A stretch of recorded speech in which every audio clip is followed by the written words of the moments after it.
I try to strike a balance between jokes that anybody will get, or that anime fans in general will get, and jokes that only Berserk fans will get, because I didn't want to alienate my viewers who might not be familiar with Berserk. It is kind of an obscure series. On the other hand, I did want to reward my fans who were into Berserk, and kind of give the ones who weren't some sort of impetus to maybe hopefully go and check it out. So that's what that whole deal with the Dreamcast game and Puck were there. Decent game, but wouldn't have been notable at all if it hadn't been Berserk.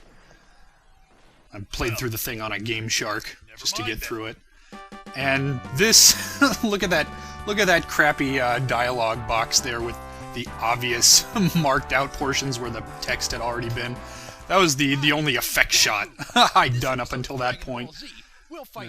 I knew that I'd never be as polished as Masako was editing-wise, but oh well. And then there's my crappy Sean Schemmel Goku impression.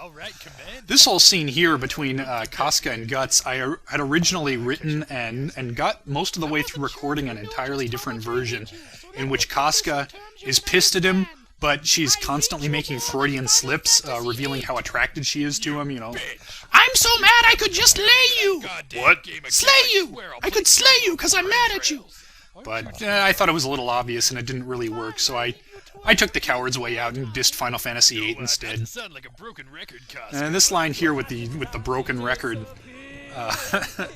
I realized in retrospect was kind of a bad pun, because he says, you know, broken record, and then I actually play a record. That wasn't intentional, though. I just wanted to work some reefer-madness into there. And, you know, it's a great song, and fits Corcus with the murder and the whatnots and the Goddamn game make me spend 3 hours stealing spells from goddamn enemies I could kill. I hate Final Fantasy VIII. I was never quite sure how to, especially early on here, how to handle Suradon, because he's hilarious enough in the actual show, but I didn't want to just dub over the jokes that were already there, because I didn't feel like I could do as good a job with the material as the official English VA did, so my compromise was to just constantly point out how he's obviously the comic relief character, which I guess worked out okay. Ready? Break. Stop dying, you coward! And that line's just a shameless line steal from Futurama. I couldn't think of anything better. Oh well. This episode's kind of talky. Most other episodes I try to break up the dialogue a little more with, you know, little sound clips, but really the only one here is that Reefer Madness thing. Less now. Maybe only as much as Final Fantasy IX. Does that mean you'll keep me warm again next time I suffer massive blood loss? You wish. So, you allowed the enemy to and yeah, ultimately, I don't know, I guess this episode's not as good looking back as I recall. I think I really just kind of wanted to get through it so that I could get on to more interesting stuff. Boy. Oh, and here's the Governor Genin. His voice changed radically between here and his next appearance.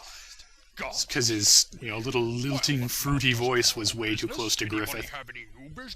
Yes, could you maybe think about bringing here I really date myself. The Lord of the Rings light-up goblets, which came out in Burger King when the first Lord of the Rings movie came out.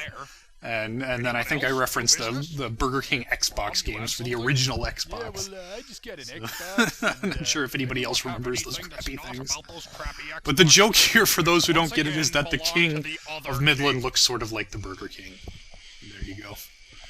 Alright, almost out of time. Laters. To attack some castle, and we're done. See you in 2 weeks.